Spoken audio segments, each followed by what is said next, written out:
The voice of Husker Nation is on the air. This is Hail Varsity Radio. Insight, opinion, expertise, along with the biggest names talking Nebraska sports.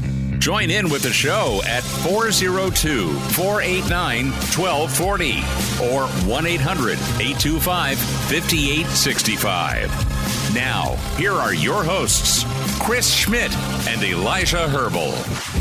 Welcome to it, midweek edition. It's Hail Varsity Radio. We're powered by Cornhead Lager. Chris Schmidt, Elijah Herbel. Hope you're doing okay. We'll get to your stream comments. We'll get to Mike Babcock. Can't wait to talk some ball with Babbers. Been an eventful week. Does it get more eventful today? Stay tuned. And we'll check in next hour as well for hour two. Evan Bland with the Omaha World Herald. What's the latest he's hearing on Nebraska? And can we say quarterback gate? Do we go quarterback gate or just quarterback? I like what Greg Smith said yesterday. Quarterback palooza. That's better. Not everything has to be gate. I know Watergate kind of set the standard. It's a ringing. And it was a bad standard to set. Deflate gate was a good one. What other gates were there? Yeah. I don't know, quarterback gate seems a little too dramatic. Quarterback palooza? Transfer gate? See, my whole thing is this is not like some this is not a story. This is fun. Yeah, this is supposed to be fun if you're a fan. This is not a negative connotation, unless it turns into a negative connotation. So, yeah, Evan Bland with us next hour, Mike Babcock this hour, and the voice of Husker volleyball. We're 24 hours away. Less than for Nebraska, trying to go take another title in the Final Four. Husker voice of volleyball, John Baylor, with us. Excited to talk to dear friend John Baylor in hour two. Numbers to get in, 489-1240, 489-1240, or 800-825-5865. I will do my damnedest not to snot on the microphone. We are dealing with a runny nose today. I know someone's saying play Schmidt a violin.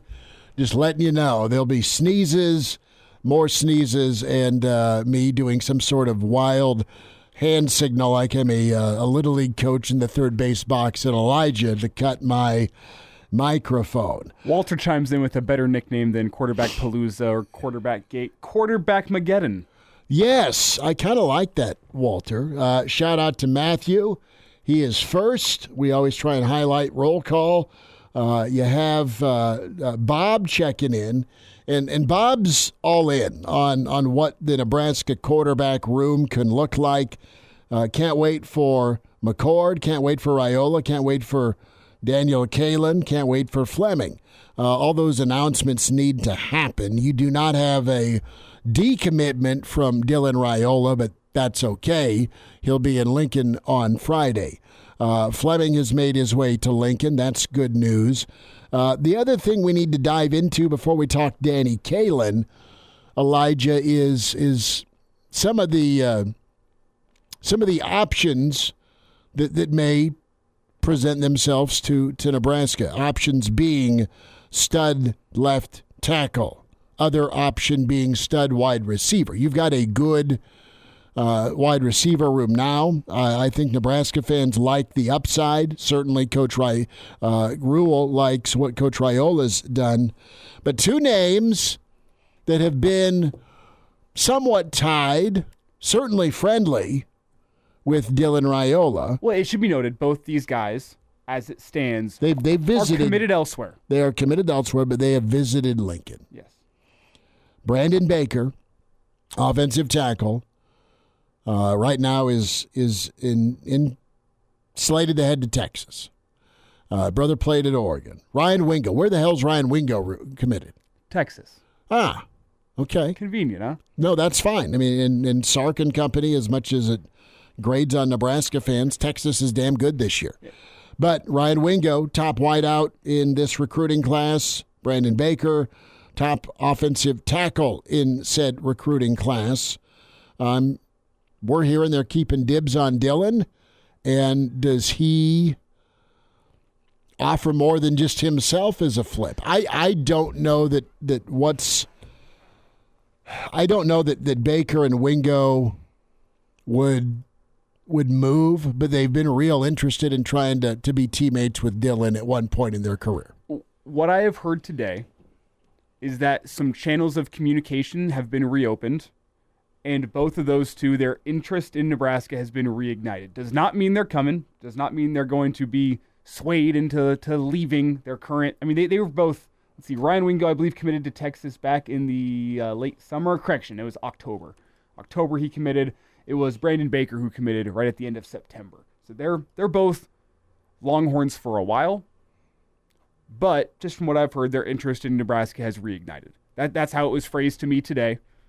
That there is something there behind the scenes that not sure if it's coming from Raiola, not sure if it's coming from Nebraska, not sure where it's coming from. There have been some channels of communication that have been opened, and there has been interest that has been reignited between those two and Nebraska. So that's where we're at right now. But it's also hard to believe in today's day and age that should Raiola be in with Nebraska, typically whenever you get one 5-star, the 5 stars come in bunches. That's how the top of the recruiting classes have worked for a while. That's how you flip a program on the recruiting front. Tuck chimes in. The longer we wait for an actual commitment or commitments, the more drama ensues. This is a soap opera for Husker fans. And I get the patience is there or lack thereof. You just want all things to be okay. You want signing day to be here. You want commitment video to be released. You want flip to happen, not be rumored to happen. All you have now is a visit. You're still waiting on McCord because he's pretty damn important for next year. So my advice is this: pour a drink. If you're a cigar fan, light a cigar. Don't smoke, kids, and just relax. Because what's going to happen is going to happen. And 2024 is all about, well, for me, getting McCord in here and having Chubba Purdy coached up and getting a damn good offensive line to be just that. Go from, okay, you led the Big Ten in rushing to being a force on the offensive line. That's boring, but it's what's going to win ball games. We'll get into this mailbag from Stuart Mandel as well with what's the new reality in the Big Ten. Pretty interesting stuff there. Can I ask the question, though, really fast? As more time goes on with McCord, does your concern level with that not rise just a little bit? Because I can understand if a kid like Raiola is in, I can understand why maybe you're going behind the scenes and pulling strings with some of your friends and trying to make it a splash, whether it be on signing day, whether it be whenever you're in town this weekend, make it a splash and bring some momentum with you. With the McCord one, we know he was in town on Monday. We know he made it through the meeting. We know he left town. The more time goes on, the more that becomes a question mark, right? Of why is this taking so long? Because I can understand why a guy like Raiola is waiting.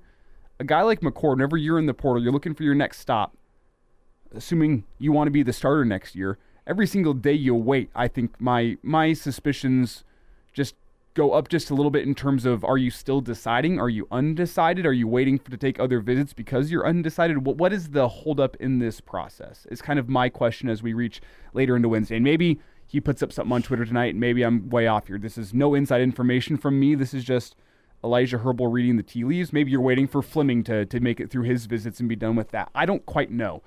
But I don't know. For some reason, as more time goes on, I ask the question, why? Why is more time going on before? Here's a potential why.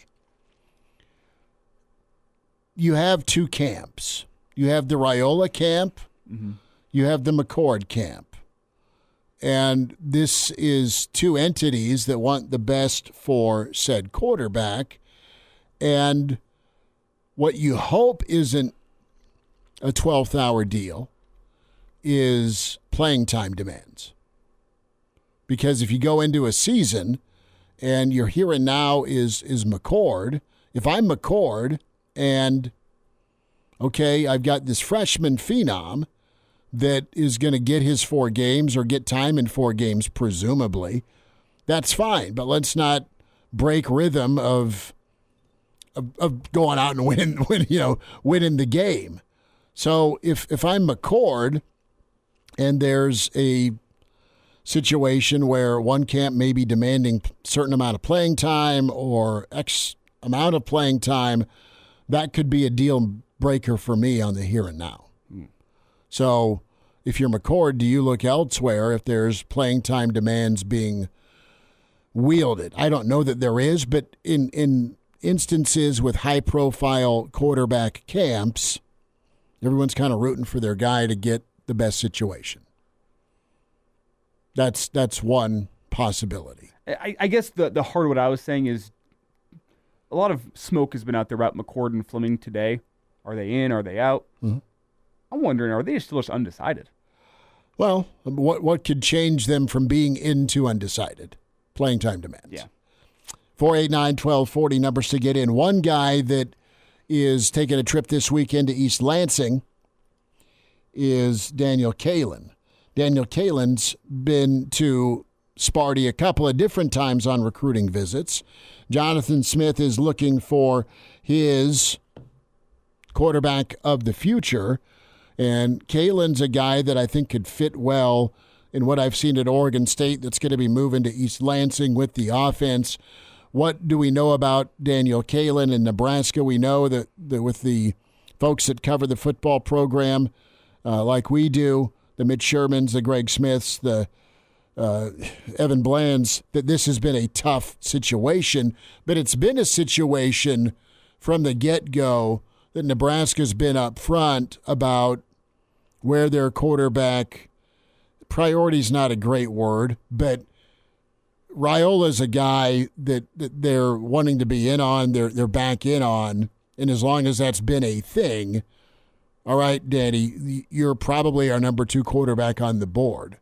You can still be our number 2 quarterback on the board, and we're honoring your scholarship. Good for that. If I'm Danny, I'm looking around because it'd be tough to come in, and it'd be tough to come in and not that you couldn't, not that it doesn't happen. Look at Caleb Williams, Spencer Rattler.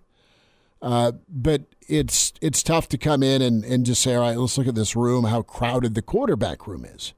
And if I'm Danny Kaelin, I'm absolutely looking at spots that would be maybe more open for me. And none of this is to say all of these kids we're talking about, the McCords, the Raiolas, the Kaelins, are afraid of competition.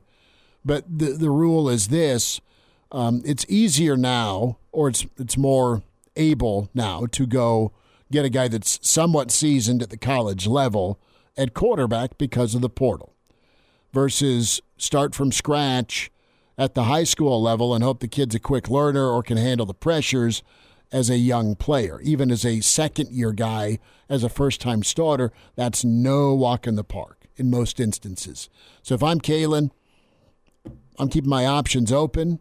It'd be awesome. It'd be great if Nebraska could get all three. Could get McCord, could get Kaelin, and for sure get Raiola. All that being said, if I'm Danny Kaelin, I've been a loyal soldier, and sometimes it's best to be loyal to myself, and I go look elsewhere. We'll see if he ends up at Michigan State. We'll see if he stays at Nebraska. But that's kind of where we're at recruiting-wise today. The waiting game continues. The waiting game continues. Maybe that's our title for the day, Schmidt. I like that. But I look at this, and again, Elijah Herbel reading the tea leaves. First off, from Jonathan Smith's point of view, what he's doing at Michigan State, good on him seeing an opportunity, a guy like Kaelin, and trying to make this happen quickly, understanding you're probably going to need a quarterback. You need to make things happen quickly. If you're at Michigan State, I look at Daniel Kaelin, an Elite 11 quarterback, and say, there's an opportunity. So first off, smart recruiting move by him to try to get Kaelin in for a visit. I will also look at this as a reading the tea leaves type of thing. If you're Matt Rule and you're not damn near 100% sure on Raiola and being able to secure that, you better have 2 of the 3 quarterbacks in. Yes. Period. Yes. Do you think Kaelin's looking around and going to Michigan State this weekend if Rule wasn't damn confident about the ability to get 2 of those guys? Yeah. That's a fair question. We'll take some phone calls, 800-825-5865 or 489-1240. Mike Babcock going to be with us. Dirt Biker Forever rolls in when we go from quarterback-a-palooza. or the DK gate. Yeah. No, I hope Danny Kaelin ends up wherever he ends up and is a happy, productive football player. Who do we got? Dave is on the line. Dave, go ahead. Thanks for calling. I was really excited here this entire week, but now I think I've reached a point where I'm afraid, what happens if everybody says no? What if we don't get any one of these quarterbacks and then Kaelin leaves, and then have I been burned way too many times, I guess is the question.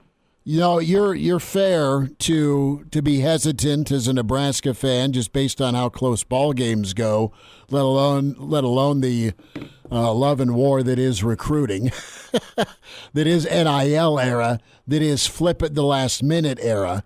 No, it's okay to be cautious, but that can't happen. It's but not. I want to be happy and excited so bad. Then Dave, appreciate the phone call. We're up against the break. Be happy and excited, but realize that whoever's playing quarterback next year, better be ready. Better be coached up. Mike Babcock weighs in. Hail Varsity continues. And now, back to Hail Varsity Radio. More of your comments coming up here in the stream. It's Hail Varsity Radio. Find us on the YouTube channel, Hail Varsity YouTube. Subscribe to that. And, of course, the podcast, Spotify, iTunes, Google Play, Hail Varsity Radio. Mr. Husker Football, Mike Babcock, and find his bi-weekly newsletter. Get a subscription to that. Mike B. at hurrdatsports.com. So we have Kaelin weighing in with, I don't want to say negativity, but just a slap of cold water in the face. Plot twist, Kaelin goes to Spartyland, McCord goes to Syracuse, Raiola stays at Georgia. That would be the most Nebraska thing ever. The narrative of you can't have nice things, Babbers. How are you handling the quarterback drama? I have one question I wonder about. If you're Chubba Purdy and Heinrich Haarberg, what do you think about all this conversation? I think, well, I hope, I don't think, I hope that as soon as this season got done and Rule did his one-on-one meetings along with his quarterback room meeting, Heinrich, step into my office, Chubba, step into my office. Here's where we're at. Here's where you need to go. Here's what we're going to do. It's all needed to have been laid out. That we're not telling you can't play quarterback. We're just telling you that there are other options. We need to upgrade the quarterback room. You could be a part of the reason the quarterback plays better next year. And we want you here, son. Patting on the back here, right? But if you're Nebraska, you can't not pursue these options within the spirit of competition. You tell me this, Babbers. Do you think Chubba's a guy that would look at the portal again as a graduate transfer after all of this? Or my ideal situation for Nebraska would be McCord and Chubba as your kind of your 1-2 2024 guys, and then Haarberg your H-back, and then you groom both or one, Raiola and Kaelin, and I don't think you'll get both of them. Well, here's the thought, though. But you get one of them to be the heir apparent after 2024. And my thought is, just to jump in here really fast, if you see Kaelin sniffing around with Michigan State, do you kick McCord to the side and say we'd rather have the in-state guy with 5 potential years of eligibility left if you use a red shirt right? Well, that's a fair question. What do you think's turning the wheels, Babbers, with your incumbents in the quarterback room? Well, I think that Raiola's decision probably sends things rolling down after that. If he decides he's coming to Nebraska, I think that changes the dynamic in the room. Because, what Is he willing to sit for a year? Is that what he wants to do? And they have to give him some indication of that, right, before he makes some kind of a decision. Here's my question. There's a reality, and I can point to two guys that won championships, Trevor Lawrence and Tommy Frazier, that, yeah, they played and did well as freshmen, but they didn't play till their sixth game, either of them. So to come in day one Peyton Manning started as a true freshman, okay, outlier. But those are the three. Right? You, more times than not, you're going to sit and groom. If you win the job because you're truly the best talent, so be it. But it's okay to sit and wait. And I know that's hard to take or hear in today's quarterback world where everyone leaves after 3 months. Yeah, well, and I'm sure that Raiola would consider that. He's got to know if he's ready or not. I mean, you want to be ready, or as ready as you'll ever be. Yeah, that's true. That's true. I mean, to me, it's interesting, this whole situation for him. He's played at 3 different high schools, sophomore, junior, and senior year. His family moved to Beaufort, Georgia, which is close to University of Georgia. Mm-hmm. And now there's a possibility that he could come to Nebraska. Seems like there's enough uncertainty there that you still don't know where this thing is going to go. Mm-hmm. With that, okay, like he's the first guy that I'm looking at. Yeah.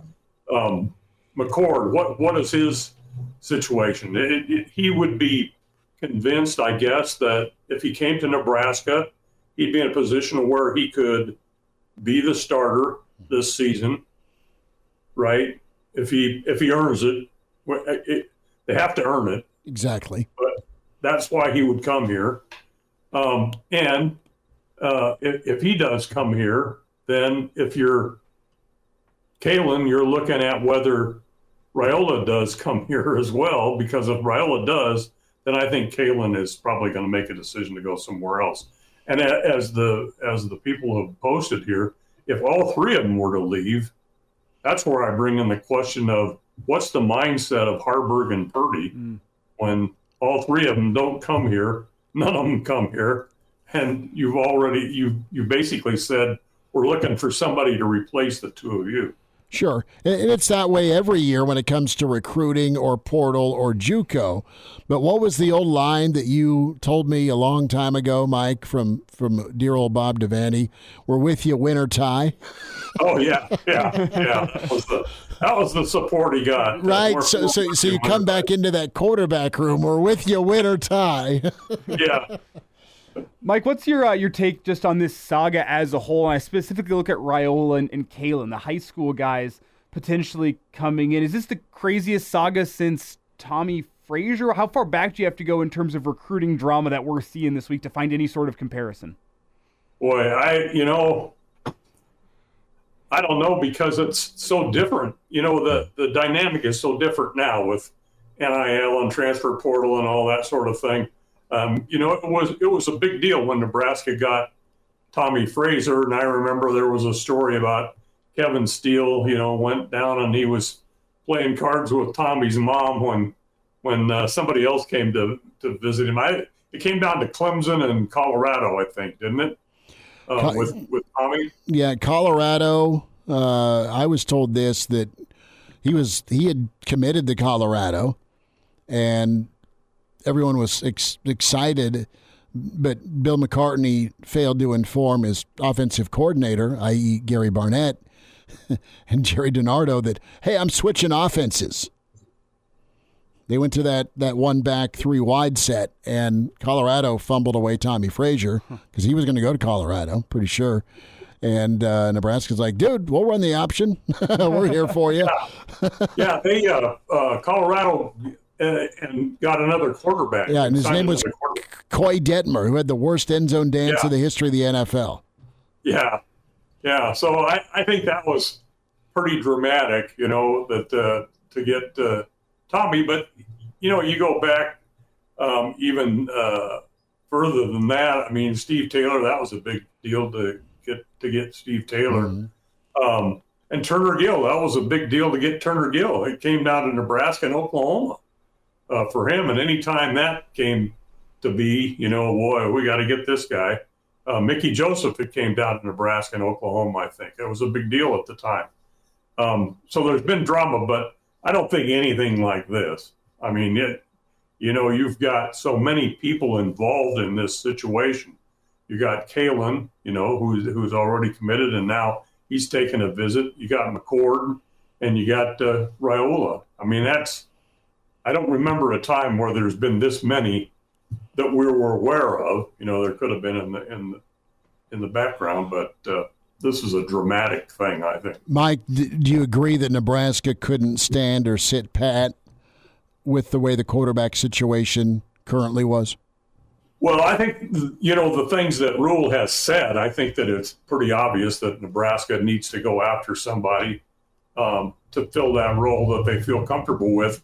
That, again, I still think that they have to compete in the spring to get the job. And that's one good thing, too, is that you get these guys here early so they can go through the spring and they can compete for the job. Yeah, I think so, because of all he said about the importance of the quarterback. You have to have that quarterback to be successful. And Nebraska didn't have it with the turnovers and the problems that they had. You had to go into the recruiting period and look and get somebody that could maybe at least push the competition to the point where you improve. Mike, I want to ask a question to you that we kind of floated here on the show yesterday. I want to get your take. I mean, you go back 2 weeks. So many Husker fans disappointed by the lack of a bowl game here this season for Nebraska. Didn't necessarily feel like a step back, but it didn't feel like the step forward that you wanted to have in year one.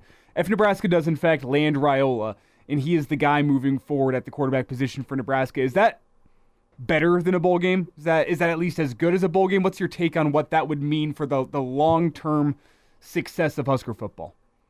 Elijah, that's what I was sitting here yesterday, and I was seeing all this stuff on the internet, and Twitter and so forth about Raiola and everything. And I thought, who needs a bowl season to get excited when you got all this other stuff going on here with these quarterbacks? It almost would seem that way, that hey, this has been a successful season because we got this guy that at one point, I think he's the number 2 quarterback now. At one point, he was the number 1 quarterback and the number 1 recruit in the country. As you guys said earlier, that can have a ripple effect. You can get more 5-star type guys considering your program when you bring in a guy like this, a 5-star guy. And I think that is significant for Nebraska. Maybe it balances off the fact that you're not getting those extra practices, which I think is really important in getting into a bowl game. But if you do something in recruiting, because so much of what teams have to do to be successful in these days is recruiting. You've got to recruit. That's where Nebraska, I think, is going to build the program back to where it needs to be, is Rule's approach. You're going to develop, but you've also got to be able to recruit. I think he's been very aggressive about it, and I think this reflects the fact of what he's done. Mike Babcock with us from Hail Varsity, Hurrdat Sports at MD Babs on Twitter. That's where you can follow him. Babbers will buckle up for a signing day in a week. How's that sound? Yeah, pull out the Bob Dylan. The times they are a-changing. They are. Start listening to that. Love me some Dylan. Babbers, you take care. Thanks for joining us, man. More thoughts, maybe some developments here in the McCord chase. We'll tell you next on Hail Varsity. Hail Varsity Radio is live. Now, back to Schmitty. Schmitty's a great guy, but he don't have a brain. And Elijah. You want me to speak? When I point at you, yeah. On Hail Varsity Radio. More of your comments in the stream to get to on this quarterback merry-go-round, 489-1240. And we have some hypotheticals to lay out for you. Hypotheticals until they're not. Deuce has been on hold. Deuce, what do you say? How are you? Schmitty, I'm probably the only person on he'll get tonight who's not real thrilled with this whole Raiola idea. Lay out what you mean by Raiola. What's going on, man? Well, I get he could be a great talent and really help Nebraska, but it seems to me it goes a little bit contrary to what Rule has been saying about family and let's make this all on the up and up and everything. When you have a guy, it's kind of like you ask a girl to go to the prom. She says no. You go ask another girl. She drops her boyfriend to go to the prom with you, and then the first girl comes back and you say, well, it was fun, but you can come with us if you want to go along as a threesome. I don't think that's all going to play very well. Yeah. And, there's part of me that's old and remembers what happened it's been a long time ago, but Nebraska baseball got crossways with the baseball coaches in Omaha. And they shut Nebraska out of being any recruits from Omaha for a long, long time. I really have a concern this could backfire on you with local recruits. I also think, there's a possibility with Kaelin going and interviewing at Michigan State, you could end up with neither one of them. Fair. And so that I know that I don't like the sound of that, but if you look at it pretty easily, that's what could happen. I think it's a bad picture. No, it's a really tough picture, and do you bet on upside of a top quarterback out of high school? Do you look at the short term in a year one with McCord? Do you stand by? And I think Nebraska's been pretty upfront with Kaelin. Well, as upfront as you can be. Yes. I mean, saying, look, as long as Raiola's in the picture, he's top on our board. I think they've been upfront about that throughout. And he's back in the picture. I know what you're saying, and it doesn't look right or feel right for sure. Is it that comparison of a girl cheats on her boyfriend with you, and it's only a matter of time before she cheats on you with somebody else? No, I'm not speaking from experience. I just think there are going to be a lot of coaches and a lot of parents who may look at this and go, yeah, we talk about trust, but we trusted you. How'd that work for you? Well, and we need to, and Rule can't say a word and probably wouldn't, private conversations. We need to know how it all went down and how, at the end of the day, a guy like Kaelin's feeling, if he even wants to deal with it. Or, hell, let's just go to Michigan State and see if we can go win a job there.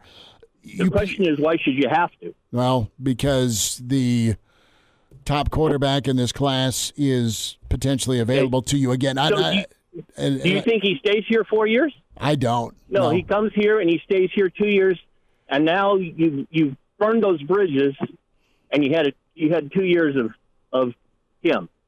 Well, maybe you mend those bridges in the meantime. Let me ask you this, fellas, and Deuce, thanks for the phone call. Appreciate you chiming in. 489-1240. You can pick one quarterback of the three we're talking about. Kaelin, McCord, Raiola. Is it even a question for you as a Nebraska fan? You can take one of the three. Who do you take? That's an easy answer for me. It's Raiola, right? It's Raiola. And it may end up being that reality for Nebraska. If you're McCord, you're going to have options, presumably at Syracuse, to go play there, and not hounded's the wrong word. This could make you better. But you have a situation where you've got a pretty high-profile guy and family that is now in the picture as well. You want to deal with that? Who's on the line? Jake is on the line. Jake, thanks for calling. Go for it. I totally agree with the prior caller. Mm-hmm. This situation stinks, and you're throwing the kid from Omaha under the bus a week before signing day. I agree that if I were a coach in the Omaha or in Nebraska, I wouldn't let Rule on my campus. I think that it's very short-sighted. Had this happened a month or two ago, we're giving the kid from Omaha a chance to go out and really make himself available. But he's the one who did all of the heavy lifting for this whole recruiting class. He did. He's the one who went out and got his friends to come to Lincoln, and I wouldn't be surprised if all of them go someplace else. We'll see how much turmoil and earth-shaking goes on, Jake, between now and Wednesday. There is the excitement, though, if you do land Raiola or when you land Raiola, that they want to play with that guy as well. Well, but remember, when Kaelin went to the Elite 11 school, his stock rose dramatically and Raiola's fell. So I don't know that there's that much of a difference truly between the skill sets of these guys. And Kaelin may be a better fit for Nebraska, as far as what happens here with running the ball and other things than Raiola. So I probably will turn off the TV next year if Raiola comes in. Jake, you might be it. Thanks for voicing your opinion. And I'm going to disagree wholeheartedly Appreciate your call. We talked about it immediately following the Iowa game. Said Nebraska got to go to the portal because no one was expecting Daniel Kaelin to be college ready when he first stepped on campus. Yeah, he had to go to Elite 11 camp. I look at Raiola as being a guy that you'd probably prefer to have a stopgap option, such as Kyle McCord. But I bank on that guy to have a better chance of being college ready than Daniel Kaelin. That's no slight against Daniel Kaelin. I think you get back to the conversation about the high school coaches in Omaha. Will had a great comment in here, essentially saying no high school coach worth their salt is going to hold it against you to go take the number one quarterback in the country. High school coaches, the same as college coaches, understand that at the end of the day, Huffman got it. It's about winning. He was on with us. It's about winning. And I don't think Coach Huffman is going to sit there and say, man, I don't think he's going to be able to win with Raiola. I don't understand why he takes Raiola. They understand it's about winning, and they understand that with what we know about each quarterback right now, Raiola is your better shot of winning right now than Daniel Kaelin. That's no slight against Daniel Kaelin. Raiola has just been born and bred and raised by quarterbacks and offensive coordinators and NFL guys to be a high-level quarterback. There's a reason he's the number one ranked quarterback in the country. If you're on hold, stay there. 489-1240. Andy checks in. Laugh out loud. These callers are the same fans that tossed their beer can at the TV watching our quarterbacks play last season. Known Deuce a lot of years. Deuce has suffered a lot of Sooner Magic moments. And, yeah, it looks and it feels bad if you're a Nebraska fan with this direction it's gone for Kaelin. He still has a chance to come here. You sure as hell don't feel as wanted, clearly. But that's his call. Again, best wishes to him. And, if there's going to be playing time pushed for Raiola to go from the get-go, got to get the kid ready. And now, back to Hail Varsity Radio. 10 minutes away, Evan Bland with us, John Baylor. More of your calls, too. We can keep talking quarterback spot and interesting comments in the stream we'll get to. Negative Mike checks in before we get to more calls. You can feel for Kaelin. You hope he still would want to look at Nebraska, but Sparty sounds pretty good right now. He's taking a visit there. But Negative Mike says you should tell the callers that are ticked off at picking Raiola over Kaelin. Let's look at history here. When Frost said no to Burrow, I mean, that's going to stick in the craw for a long, long time. And you did it because you told Adrian he'd have a chance to start, and they wanted to kind of hone things at the quarterback spot there. Well, the worry is Raiola and McCord more than Raiola and Kaelin. I mean, That's almost a like for like. Oh, an Ohio State transfer, the freshman we got coming in. Well, and listen, and if you're McCord, things, at least the word we're hearing now on McCord is that he may not be in. He had his visit early this week, and the question becomes, why is he not in by now? Right. Why is he not in by now? Well put. And you've got this freshman, 5-star, top quarterback in the country that will hopefully pan out if you're a Nebraska fan, but 2, he'll want playing time. We got Andy and Will on the line. Let's try to get to both if we go to Andy first. Yes, Andy, go for it. Thanks for calling, man. Hi, and thanks for having me. You know, I don't understand what's going on here. We have an opportunity to get the number one recruit. I mean, one hell of a quarterback. Arguably the best recruit in program history. Exactly. This is, 2023. This isn't 1990. These kids are getting money. You just said something about McCord not coming here. Maybe they don't want to pay two quarterbacks, but it's about money now, and Nebraska's about as low as they've. We've been down low for a long time. Andy, something's got to change, right? It has to change. We just have to roll with the times, and Raiola will jumpstart this program like you've never believed. Andy, thanks for the phone call. Appreciate you chiming in. Let's quick get Will in. Will, thanks for hanging in. Go for it. Yeah, I just it's kind of off topic, but not really. I'm glad we're getting a 5-star recruit and everything, but I was just kind of getting your guys' thoughts on this NIL deal. Like, don't you think there should be a cap maybe on paying these guys, or, these young kids making that kind of money and still getting scholarships? And, I just think there should be maybe a cap, and if they're making all this kind of money, maybe have them pay for their own scholarships or their own schooling. I don't know. It's just kind of, in my eyes, maybe getting out of control.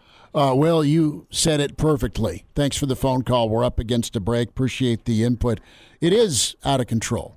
It's crazy. It's year-round for college coaches now. But are you going to take advantage of it while it's the Wild Wild West? Well, you got to adapt or die. That's what I'm saying. While it's the Wild Wild West. Are you going to take advantage of it while it's the Wild Wild West, or are you going to let other schools take advantage of it while it's the Wild Wild West? Take more of your calls. Evan Bland coming up. And, as the quarterback world turns, you may get Raiola, you may lose McCord. Hour 2 coming up with Hail Varsity. The voice of Husker Nation is on the air. This is Hail Varsity Radio. Insight, opinion, expertise, along with the biggest names talking Nebraska sports. Join in with the show at 402-489-1240 or 1-800-825-5865. Now, here are your hosts, Chris Schmidt and Elijah Herbel. Back with you, it's Hour 2. It's Hail Varsity. We're powered by Cornhead Lager. On 3 report. Kyle McCord moving on from Nebraska, keeping his portal recruitment open. We welcome in Evan Bland with the Omaha World Herald at Evan Bland, OWH. What a saga it's been this week. Evan, at the quarterback spot, you got the official visit from Dylan Raiola. You've got Danny Kaelin checking out Sparty, and now McCord is keeping his recruitment open. Your reaction to the McCord news? Thanks for joining us. Yeah, it's another turn, not one that I think was necessarily expected, but that's just kind of how these moments are going in the portal now, where you get guys in and they talk to 1 or 2 people and kind of handle their business that way. Why he's moving on, I mean, until he comes out and speaks on it, it's hard to say. I mean, it seemed like Nebraska had a lot of what he was looking for, whether that was potential NIL funds, whether that was obviously ample opportunity at playing time, support, all the rest. Typically when a guy, especially that high profile, goes into the portal and takes an official visit somewhere, as they say, you don't go to the car lot unless you're looking to buy a car. And in this case, he apparently didn't like something about that. So he's, I guess reportedly looking elsewhere now. We'll see how that shakes out. He was kind of, I don't know how public he ever had been about what his other options were necessarily, but if he doesn't like what he had, the timetable still is such that he can continue to look around and kind of assess the situation. Signing day for high schoolers isn't for another week, and then the portal quarterbacks essentially have until whenever their respective schools would start class in January. So if he doesn't like what he has, there's still time to figure that out. I don't know, just based off of what we know generally, it's not like because he's moving on now that Nebraska wouldn't possibly have a chance still moving forward. So we'll see how this thing shakes out, but definitely another twist in what's been a pretty wild week. Well, a couple of schools that are in the market for a quarterback. I know Louisville and Auburn and Duke and, dare I say, the school up north are all in the market for a quarterback. So McCord's highly talented, highly experienced with some big-time wins. Evan, this would have been really, really nice for Nebraska. Moving on from McCord for a moment, let's talk about Dylan Raiola, his future. If he pulls the trigger on Nebraska, I think a lot of us think that's going to be the case. What's the reality for Raiola in a year one? What's real versus exceeding expectations? You'd think he'll get as high a crack as there is to go win the job or take the job, and then what? You've got a true freshman at quarterback. I know I'm fast forwarding through a lot, but that's the scenario right now. You got to be thinking about if you're McCord. Yeah, that's right, and it looked like it was set up pretty well for Nebraska and for McCord, and honestly for Dylan Raiola as well. Where if you're Nebraska, you have a guy in McCord who was set to come in and be that guy for a year in his last season of eligibility. Raiola, in theory, could have learned under him and then taken the reins in 2025 and moved on. That's not an atypical route for even a five-star recruit as a quarterback out of high school. It's actually fairly common that they see limited snaps in that first year as they get accustomed to life at that level. It's kind of interesting. It reminded me a little bit of the 2018 season for Nebraska when you had Adrian Martinez as a true freshman who Nebraska opted to start, and they went through some severe growing pains to get him to where he was when they had a guy like Tristan Gebbia who was on campus and they could have gone with him. They chose to go the freshman route. And now it's interesting because you look at what they currently have with Chubba Purdy. He kind of fills that role now as somebody who's done that. Do they turn back to him? Do they continue to pursue in the portal other quarterbacks? That market's already now starting to dry up with, pretty much every other quarterback that they were linked to in the last week has either committed or is taking official visits elsewhere. So if you're in Nebraska now, do you kind of wait for that next wave in January? You can't wait too long if you want that guy on campus in the spring. So definitely a big turn of event. This McCord was clearly someone Nebraska was locked in on, and so how they pivot from here will be really fascinating. Yeah, the pivot, Evan, is going to be fascinating, but I want to get your thoughts on just kind of the trade-off possibility, because it started out earlier in the week, Monday morning, McCord and Kaelin. And now you're looking at today with Kaelin checking out Michigan State, McCord moving on. Are you willing to trade those two guys, in your personal opinion, those two guys for a Dylan Raiola if he is the guy? Because something tells me Rule wouldn't allow McCord and Kaelin to both walk if he didn't have a really, really good feeling on Dylan Raiola.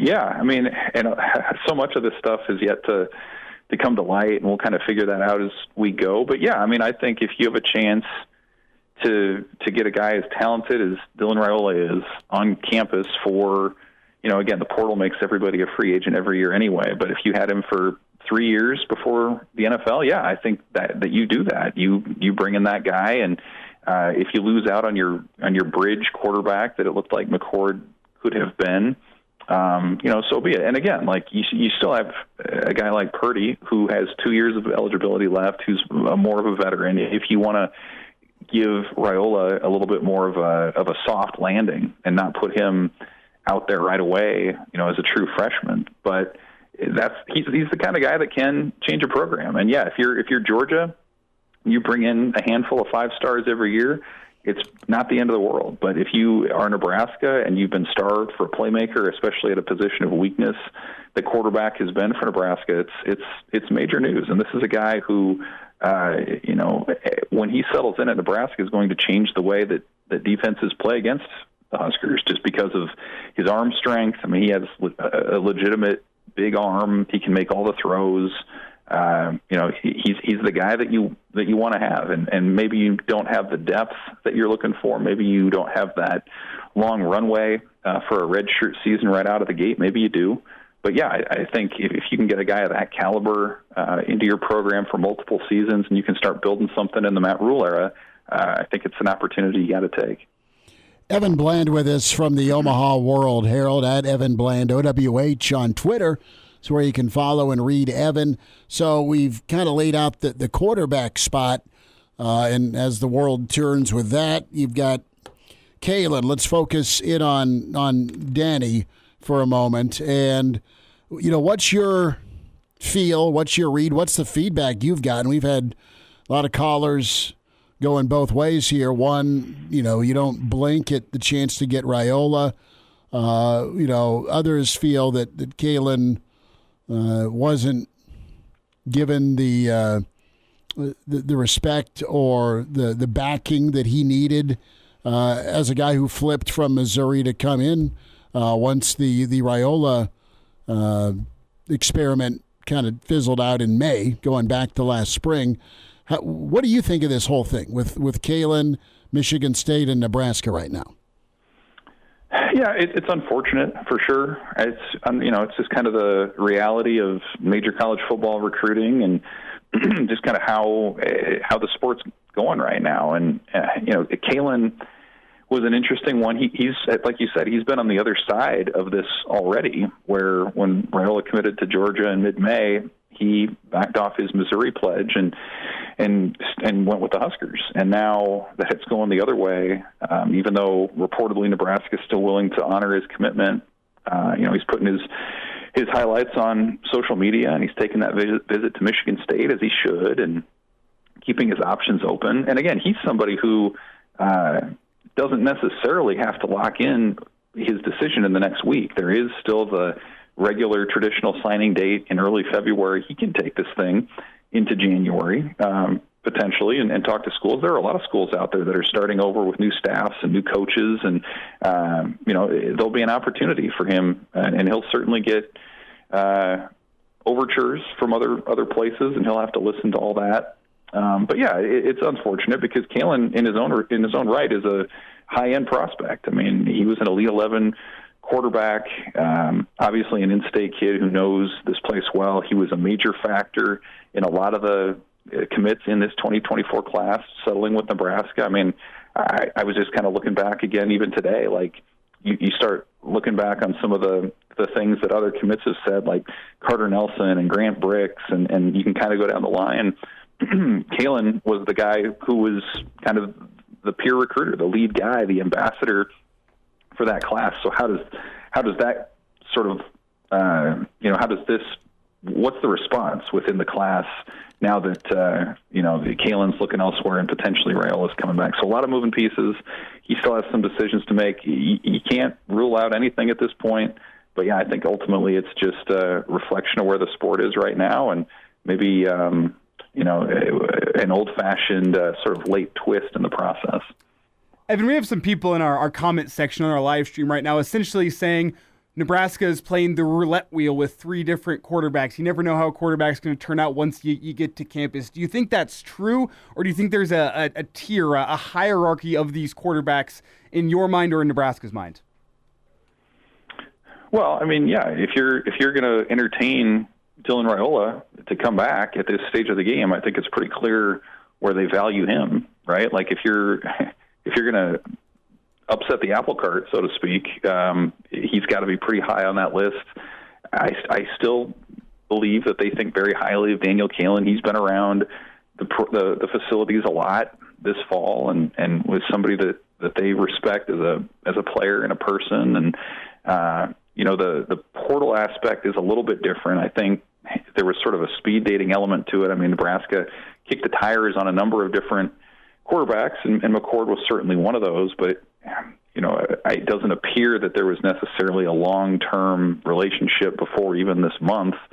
So it's hard to say how that goes. But yeah, I mean, ultimately, it's all a crapshoot. And you see that in the NFL draft every year with the busts and the success stories coming from strange places, right? You look at Brock Purdy, what he's doing there. And I think it's also true at the college level. I mean, I think there was even just a little stat that I saw the other day, the 2021, the top 10 quarterbacks from that class, I think 7 of them have transferred or are in the portal right now. So, like, there's no guarantees no matter what you do. You hope that the relationships that you've had, the scouting that you've done, the measurables that you see on film can translate. But, yeah, there's absolutely no guarantee one way or the other. You just take a chance on the guy you feel like has the highest upside. Evan, as you've been tracking this class and where it's ranked and just between the high school and the portal, and we'll know more in a week, clearly. It's going to be busy for all of us. But how do you feel it's coming to form here? You've got the Raiola visit looming and possible announcement from Raiola. And then if any of his buddies decide to turn their other mind at the last minute. I mean, could this be as big as it's been in a while for Nebraska, or biggest ever when we look at standings and rankings? You know, I wonder what that impact might be, at least in the next week, just because, you know, for one, it is so late in the game, and so everyone else that's at Georgia is probably locked in at this point. And from Nebraska's perspective, you're already 15-ish scholarships over the limit before you add anybody else at this point. So, like, you're going to have to get down. You're trying to subtract, and not that you'd say no to some of these high-end players that are out there, linemen or even running backs potentially, but I just think you're probably in a tough spot at this moment with roster spots. It's a numbers game. You know, maybe the biggest indication would be guys that choose not to sign next week and extend that process into January and sort of give school and player a little bit more time to figure some things out and map out maybe what could happen. But, you know, maybe the bigger impact from a potential Raiola flip would come in the transfer portal. Maybe it would come in that 2025 class when you have some young skill players that want to play with and have the ball come their way from a guy like that. So I don't know, just because of the stage of the game that we're at, I don't know how much instant impact or effect there will be. But, yeah, I think certainly over the course of the next couple months and the next cycle, you might see more of that. Evan, last thought here. This week, welcome to the new era of college football, right? Yeah, it's crazy, isn't it? Evan's like, I've got every device, tablet, phone, on standby with his sources on what's going to happen next. Evan will try and squeeze time in for one another when it comes to signing day next week, if that can happen. Always appreciate your insight and thoughts today, man. Sounds good, guys. Thanks. There he is. Evan Bland with us from the World Herald. We will open phones up here. Next segment for you at 525, 489-1240, 489-1240, or can dial up 800-825-5865. Emails to get to. Plenty of your stream comments, the ongoing tug-of-war with what's going on. You have Kyle McCord moving on from Nebraska. Your reaction. We had heard that last hour. We kind of hinted at it. Official announcement right at 5. We'll have some thoughts, too. And now, back to Hail Varsity Radio. 489-1240, 800-825-5865. We'll get to as many of the stream comments as well. But Kyle McCord moving on. What do you say? What do you feel, Nebraska fan? You know, I didn't really think that we were going to get to this point this soon. And what I mean by that is I still had a thought that Rule and this staff could get both. You could get Raiola and you could have McCord, and it seemed flat out awesome to have a bridge year. That is not the case anyway with Kyle McCord, stud quarterback from Ohio State. We just heard Tim May tell us all about him yesterday. So you were getting a really good one-year dude that could have been a difference maker for you if your heir apparent up-and-comer wasn't ready as a true freshman. And right now, you don't have Raiola officially announced. You don't have Kaelin officially denouncing. There's been no decommitment. And what you do have is an official announcement from Kyle McCord that he's going to keep his options open in the portal. Well, we don't technically know that's from Kyle McCord. On3 is reporting that. Did they report it's from Kyle McCord? They said Kyle McCord is moving on. We don't know that came from Kyle McCord. Well, if they're reporting it, it came from somebody within the McCord camp. I mean, all I'm saying is... If they're reporting it. Is your internet dead? No, mine's fine. Okay. Well, I'm having video issues. All I'm saying is based on me reading the tea leaves here, Daniel Kaelin going and checking things out with Michigan State. Tea leaves say that quote-unquote moving on. You're safe at quarterback with Raiola. Yes, that's what the tea leaves say, and I think maybe less Kyle McCord moving on from Nebraska, maybe Nebraska moving on from Kyle McCord. Maybe it's both. Maybe it goes both ways there.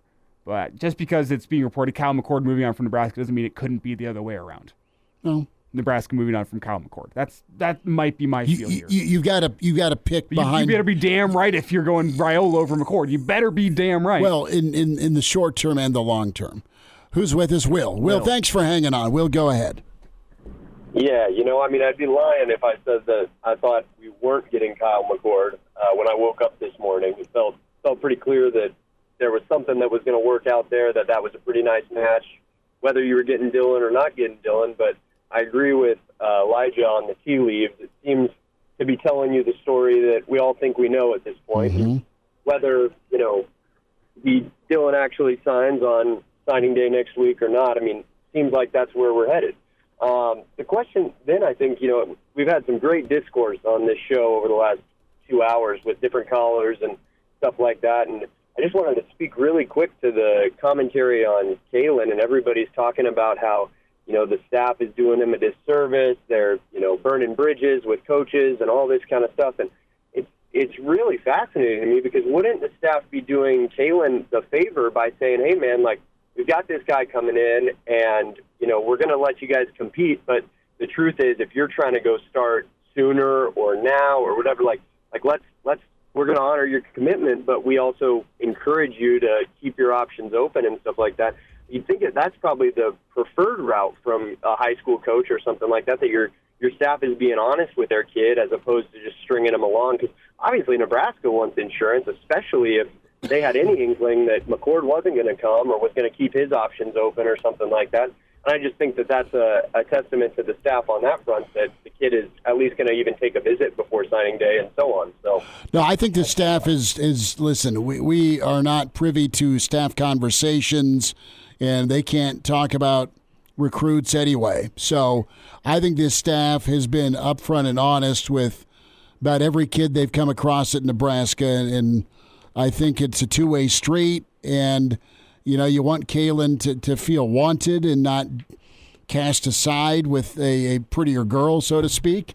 That said, I would not bat an eye that this staff's been upfront and straightforward moving forward, Will, with just where they're at. And you're right, you nailed it. They are honoring his commitment. Right now, if he wants to come in, it's all him. If he thinks he's got a better shot somewhere else, that's totally his call as well.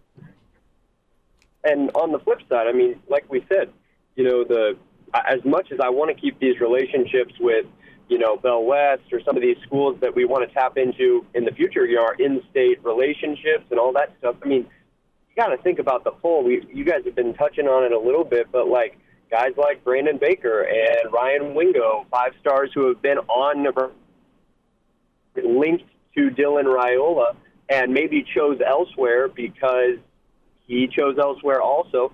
Maybe those guys, maybe it's too late for them. Maybe it's not too late for them.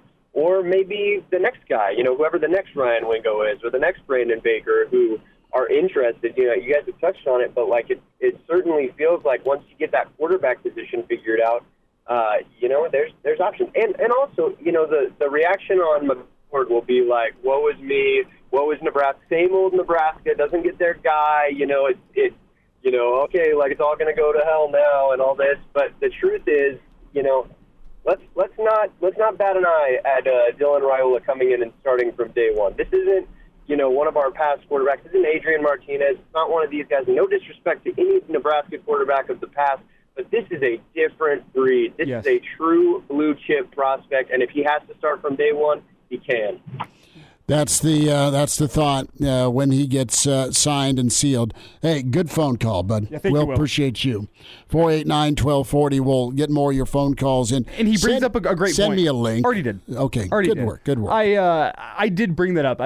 From what I was told this morning, the interest in Nebraska has been reignited by both Brandon Baker and Ryan Wingo. At least just to reset that. You said that to start the show. I said that to open the show. The channels of communication have been reopened with those guys, and the interest has been reignited from what I've been told this morning. I'm not saying that's a done deal, but I think whenever you look at that, me being told that this morning, combined with the fact that now Kaelin's looking at Michigan State, combine that with the fact that now Kyle McCord is out of the running to be at Nebraska, I mean, would you trade Daniel Kaelin and Kyle McCord for Raiola, Wingo, and Brandon Baker? Because maybe that's the way things are going. This, again, from what I was told, combined with me reading the tea leaves, that is what it seems to me might be the more likely direction that things are going.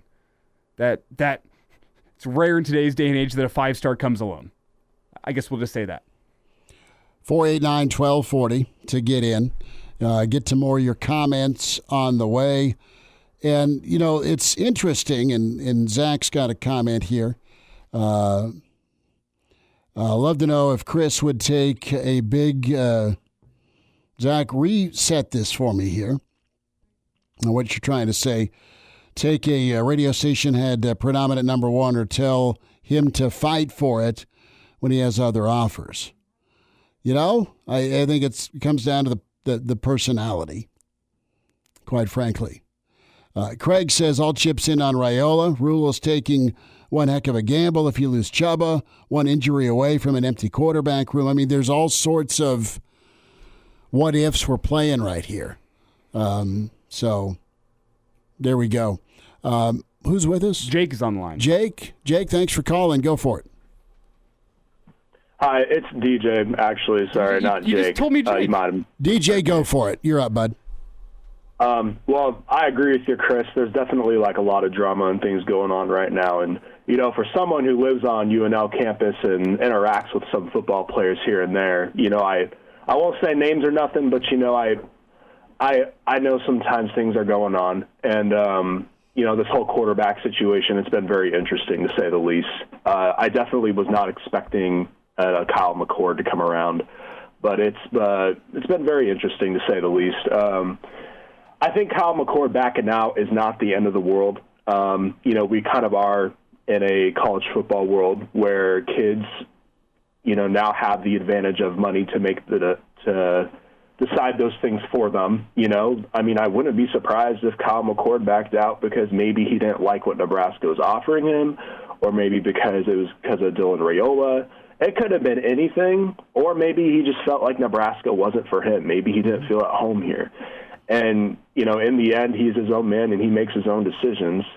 And, I'm not going to lie, when I did see that news, my jaw kind of dropped and I was like, if Raiola doesn't commit, I might just shut off Nebraska media for the rest of the offseason. DJ, you hang tough, brother. You hang tough, and we'll all throw some hockey helmets and some football helmets on and ride this roller coaster for signing day, okay? And DJ, I apologize for screwing up your name, but you nailed the phone call. That was funny, man. Appreciate the time, 489-1240. We'll squeeze in some more phone calls. But listen, ideally, you still got Chuba. You had McCord, and then you got Raiola. And you let them battle it out, Anchorman style. Whoever wins it, wins it. That's not going to be the case. You've got Chuba for now. You've got Kaelin searching elsewhere.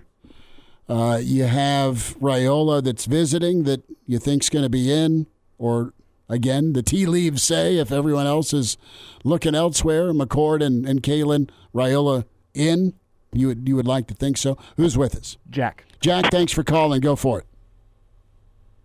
Hello, Jack. Jack is no longer with us.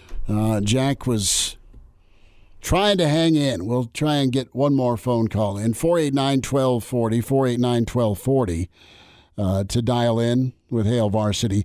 Yeah, that's tough news on McCord, but McCord's, hey, he's got options out there as things move towards other quarterbacks from the portal finding their landing spots. There's quarterbacks that, in programs specifically, that did not get the quarterback they wanted. Who do we got? With about 60 seconds, we go to the Florida Panhandle and Cliff. Cliff, go for it. Thanks for calling. Hey, Smitty. Just let you all know, even though I'm battling cancer, I'm still sticking with you. God love you, Cliff. This is the best place to get Husker news. I lived in Lincoln for 19 years and transferred down here to serve the U.S. military, and love the show and love the up-to-date information. I guess my thoughts on this Dylan Raiola, I was all about him. I'm a little concerned now about his jumping ship so many times, and I think a lot of Husker fans feel that way if you read the comments. I wish him well. I hope he comes here. I hope he comes here and sticks with it. That's my big concern. I think that's generally a lot of the concern of everybody that's commenting and follows Husker football. The talent's undeniable, though, right? No, it is. Cliff, thank you for your service. Keep battling. Thanks for your courage, bud. Appreciate you listening. We're up against a tough break. Cliff, you call anytime. Jock Doc's on the way. Some final thoughts on another day in the quarterback world. And now, back to Hail Varsity Radio. Back with you, Hail Varsity, powered by Cornhead Lager. Chris Schmidt, Elijah Herbel. Time for a Jock Doc Wednesday. Nebraska Orthopedic Center. A Jock Doc Wednesday with Dr. Brandon Seifert. Dr. Brandon, got your holiday shopping knocked out. Hey, we're getting pretty close, buddy. How about you? We're doing okay. I always watch Christmas Vacation, and one of the scenes before, my favorite scene was Clark at the lingerie counter, was all those fingers pointing and doing all the inventory, all the revenue. And Justin Herbert could not be a extra as we move forward with his situation. Talented quarterback, only 25 years old, waiting for him to have that it season. It'll have to be next year as he's out to repair a fractured finger. It's one thing to bust a finger, Dr. Brandon. It's another thing to have surgery on a finger. Yeah, absolutely. And so there's some things we've chatted about before on here, just with some of our finger fractures. Sounds like this is on his index finger. They didn't say specifically where out of the index finger. Obviously, if you're talking about kind of after what we call distal or beyond where the knuckle is, that would be kind of a phalanx. Those are the three little small segments of the actual finger itself. As you move kind of above where the knuckle would be, we call that the metacarpal. So I'm not certain as to exactly where this is. But anyway, anywhere along kind of that pathway, majority of time you can treat these non-operatively, but obviously his must be bad enough. Surgical intervention is warranted. And really the big thing you worry about there is, one, if you're talking about a fracture that, say, is like near where a joint would be, if it starts to facilitate or move into that joint area, then it's really hard to kind of hold the stability of that. And having as perfect of alignment as you can around that joint surface is really important. And so that'd be one reason why you'd want to move in that direction of surgery. The other thing you really worry about, especially as you kind of get beyond where the knuckle is we start to worry about kind of some of those rotational issues. And so it's really hard to kind of control some of that rotation, even with all the different types of splints and casts and things that we have. And that's another reason why you may have to push forward and do surgery to try to preserve that rotational alignment. Dr. Brandon Seifert's with us, a Jock Doc Wednesday, Nebraska Orthopedic Center. We're talking Justin Herbert, that season-ending finger surgery. And when we talk about going in and doing the operation, Dr. Brandon, how difficult of a surgery is it? And then let's just talk healing with him presumably getting back for next season. Not only recovery time, but just the the modality part of this here. So it's going to be the same Justin Herbert on 3rd and 8 throwing dimes. Yeah, and so for him, really from a big-time recovery standpoint, I think he'll do very well. Obviously, our biggest battle that we see with these is getting the motion piece back. And you think about where you have to, put implants. So, for example, for doing surgery on this, there's obviously a variety of techniques you can do to fix these. Probably the two most, basic would be whether it's just a couple of pins that go in to fix it to align it, hold it for a couple of weeks, and those pins come out versus, actually putting in a plate, tiny plate with some screws in there that, sometimes will stay in forever, sometimes comes out. Anytime you put any of those implants in there, there's lots of little tiny ligaments, tendons. Obviously, the closer you are to a joint, the more those can get irritated, potentially form scar tissue from implant to tendon, implant to ligament, and then it starts to get really, really stiff. And so, just trying to get that joint mobility, the motion back is always a big battle with any of these type of kind of finger fractures that either treated non-operatively or in particular with surgery. And so that's a big part. And then you take somebody like him, trying to put that fine touch in the ball, that index finger being kind of that last part that kind of comes off the ball as you throw the ball, direct the ball down the right path. It will take a while to kind of reconfigure that dexterity, the timing of that, and again having that kind of grip strength to really hang on to that football. And so all those things will be a challenge for him, especially initially. But then obviously as you move along down the path, he'll get that back. And with all the amazing kind of hand therapy people that will see him eventually, he'll get back to that level. It's Dr. Brandon Seifert with us here, a Jock Doc Wednesday on Hail Varsity Radio. And Dr. Brandon, one of the things Brandon Staley said regarding this surgery was that all of the focus here is on his future. The quote, "Certainly there's nothing more important than his right hand and his long-term future. He's 25 years old and he's got a really, really bright future in front of him. Every decision we make is going to be with that in mind." And whenever you think about that, obviously you don't think about the finger being something that's going to be holding the guy out for a year or more as maybe a knee or an Achilles could. It feels like something that's going to be coming back a little bit sooner. But how important is that right index finger in the career of a quarterback? The fact that a guy who uses his hands every single play has a digit that is at risk right now. Yeah, great question. So obviously the index finger, vitally important as a quarterback.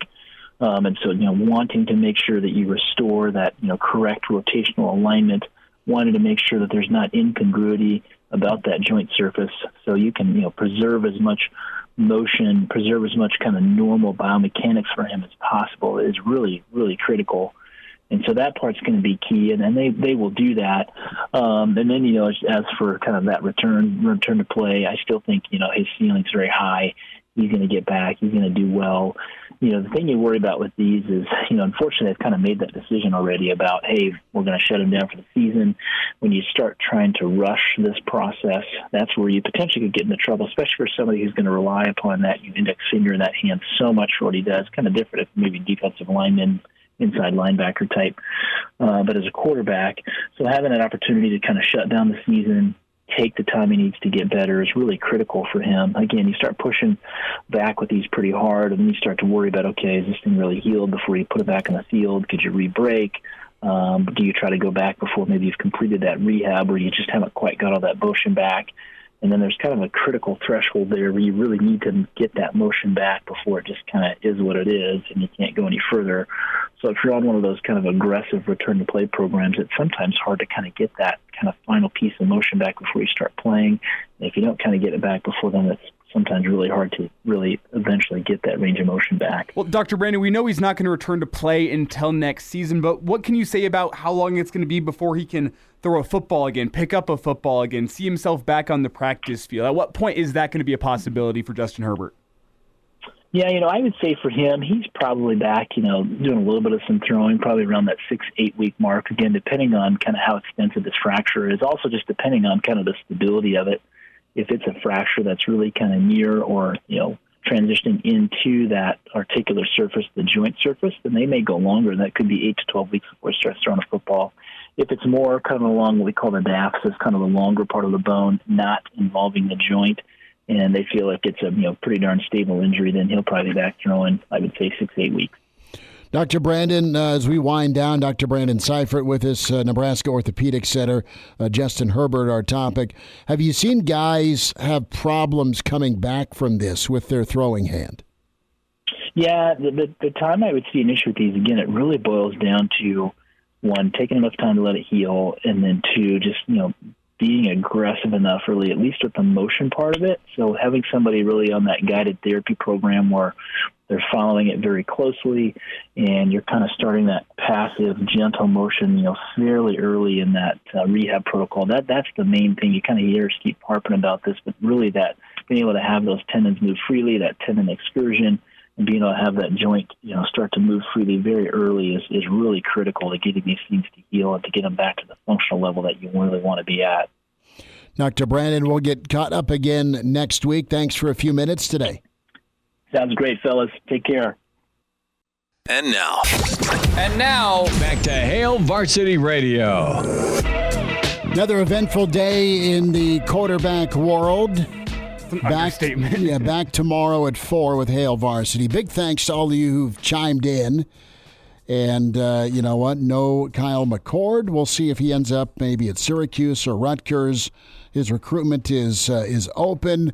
You have Daniel Kaelin that is looking around at Michigan State. So if you had 3 quarterbacks in mind and you end up with one, it's got to be the right one, and it could be a 5-star phenom in Dylan Raiola that didn't look like was going to be a reality back with May, and now things have heated up, and all you're waiting for now, Nebraska fans, is an official announcement. I have 2 comparisons to make here. As you say, awaiting an official announcement. That's real where I'm quick. at. Malik Murphy is leaving Texas, will not be part of the Longhorns during the bowl season. You had that ruling by a judge today in West Virginia that allows a 14-day non-penalization transfer. So Malik Murphy, the Texas quarterback, is going to start shopping himself. And right now, if you're Nebraska's fan base, they need some sort of hug and comfort. Well, if you are getting Raiola, I think Husker fans, based on what we've seen with Kyle McCord, can put transfer portal hopes to rest. Is that the feel you get, Schmitty? Because that's the feel I'm getting today without any official reports. I don't think Kyle McCord would move on from Nebraska unless it was like a mutually agreed decision that, you know what, this isn't the right spot. Well, here's the thing. You've got, again, we said this in hour 1 before the McCord news came down officially. You've got 2 entities. You've got the McCord faction, you've got the Raiola faction, and both factions want their kid to play. Okay? Period. Mm-hmm. That's what this is. And you got to, and presumably you got to choose if you're Nebraska, the 1-year guy or the 4-year guy. And again, you've got to go out and earn it and win the job. That goes without saying. But you can't get it wrong, first of all, at quarterback in year 2, whoever it is. And honestly, Elijah, 2 5-stars in the same room, how often does that happen? Especially for a former 5-7 football team. Yes. Tuck nails it in the comment section. What today feels like to me is, hey, Dylan, here's the keys. That's what today feels like to me. Don't wreck the Ferrari. From Kaelin visiting Michigan State. Nebraska's not a Ferrari. Nebraska's a what? Ford F-150. Yes. Yeah. That is got low miles and is good in the wintertime. But we've seen it before. We've seen the young quarterback getting the keys early on, I think immediately to Quinn Ewers in Texas. And the immediate jump that they had, because you get Quinn Ewers, one of the highest rated quarterbacks of recruiting rankings in a long time. You hand him the keys. Who does he bring with him? He brings some 5-stars, and you see a first-year splash. They almost beat Bama at home in year 1. They do beat Bama on the road in year 2, and now they're in the college football playoff. The key is it's like swinging big, swinging for the fences on an 0-2 count, Schmitty. You just better be right. You better be right, and the thing that has been right, a lot of these high-level elite quarterbacks, they've come in and performed well. Of all the recruiting, research, and services and projections, your high-level quarterbacks tend to be more of a sure thing in an unsure world. So we'll see if there's an announcement, a video Nebraska's a 1971 Trans Am. Gary Barnett tomorrow. Get his take on this quarterback situation. Buckle up. Use your seatbelt. It saves lives, prevents injuries. A message from the NDOT Highway Safety Office. Back tomorrow on Hail Varsity.